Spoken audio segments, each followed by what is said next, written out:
Dari Pekalongan geser sedikit ke Pemalang. Nah, ini tuh kuliner terkenal dari kota Pemalang namanya soto grumbyang. Soto grumbyang warnanya sekilas seperti rawon atau sup kondro khas Makassar. Tetapi kuliner dari Jawa Tengah ini memiliki ciri khas bumbu tersendiri, yaitu menambahkan tauco agar kuah soto kental dan gurih. Langsung saja yuk ke cara pembuatannya. Langkah yang pertama, siapkan 500 gram daging sapi dan campur sedikit dengan tetelan. Jadi, soto grumbyang ini membutuhkan daging beserta sandung lamur atau disebut juga tetelan agar rasanya semakin nikmat. Lanjut potong daging kotak kecil-kecil menjadi beberapa bagian. Lakukan dengan cara yang sama sampai selesai. Setelah daging selesai dipotong, selanjutnya siapkan panci, kemudian tuang air secukupnya. Lanjut masukkan potongan daging ke dalam panci dan rebus daging ini cukup sampai air mendidih. Fungsi dari merebus daging ini yaitu agar darah daging keluar dan pastinya tidak berbusa saat mengolah soto. Setelah mendidih, segera angkat dan cuci kembali sampai bersih. Langkah berikutnya, siapkan 50 gram parutan kelapa setengah tua.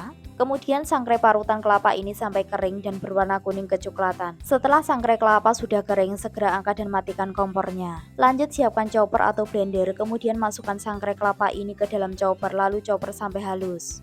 Langkah berikutnya, siapkan perbumbuan. Untuk bahan bumbu ini biar singkat, aku sudah tulis di caption dan juga pastinya sudah tersedia di deskripsi box. Untuk perbumbuan soto grumbyang ini wajib tidak boleh ada yang di skip agar rasanya persis dengan resep aslinya. Langkah berikutnya, masukkan semua bahan ke dalam chopper kecuali bumbu cemplung seperti serai, daun salam, daun jeruk, dan lengkuas. Lanjut tuang minyak sayur secukupnya lalu chopper bumbu ini sampai halus. Untuk tekstur bumbunya kurang lebih seperti ini ya. Langkah selanjutnya, siapkan panci atau wajan, kemudian masukkan bumbu yang sudah dicopper tadi.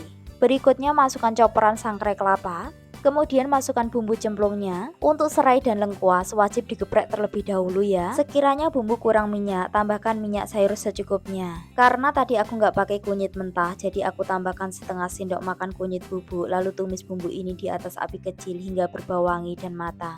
Setelah bumbu matang, masukkan rebusan daging tadi ke dalam panci, kemudian aduk merata. Sebelum lanjut ke langkah berikutnya, dukung channel ini dengan cara like, komen, subscribe, dan share ke media sosial lainnya agar tidak ketinggalan video menarik lainnya dari Dapur Erlangga. Lanjut setelah daging tercampur merata dengan bumbu seperti ini, kemudian tuang 2 liter air mentah dan aduk merata.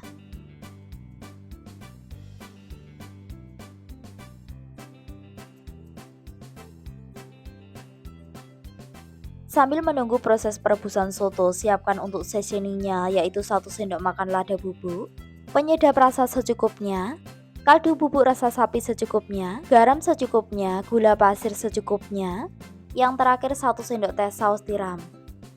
Agar kuah soto semakin segar, masukkan 2 batang daun bawang, 2 batang daun seledri yang sudah disimpulkan. Aduk merata dan tunggu beberapa menit sampai daging empuk dan juga air mulai menyusut, kira-kira tersisa 1500 ml. Setelah daging empuk, kemudian angkat daun seledri dan daun bawang lalu koreksi rasa. Nah, setelah rasanya sudah pas di lidah, segera angkat dan matikan kompornya. Untuk penyajian soto grumbyang ini, siapkan nasi di atas piring atau mangkok, kemudian langsung saja siram nasi dengan kuah soto dan potongan daging yang masih panas secukupnya saja. Langkah berikutnya, taburi irisan daun bawang dan daun seledri secukupnya, kemudian agar rasa soto semakin gurih, taburi bawang goreng secukupnya. Nah, biasanya soto grumbyang ini pakai sate kerbau untuk pelengkapnya. Karena aku nggak ada persatian, maka dari itu aku ganti dengan potongan telur asin. Makan soto kalau tidak pakai sambal rasanya kurang pas, maka dari itu tidak lupa aku taruh sambal kukus secukupnya di atas soto.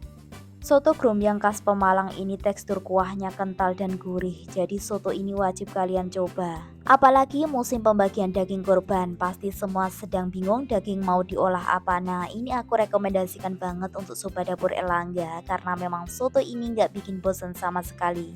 Semoga resep soto grumbyang ini menginspirasi dan bermanfaat untuk sobat semua. Selamat mencoba!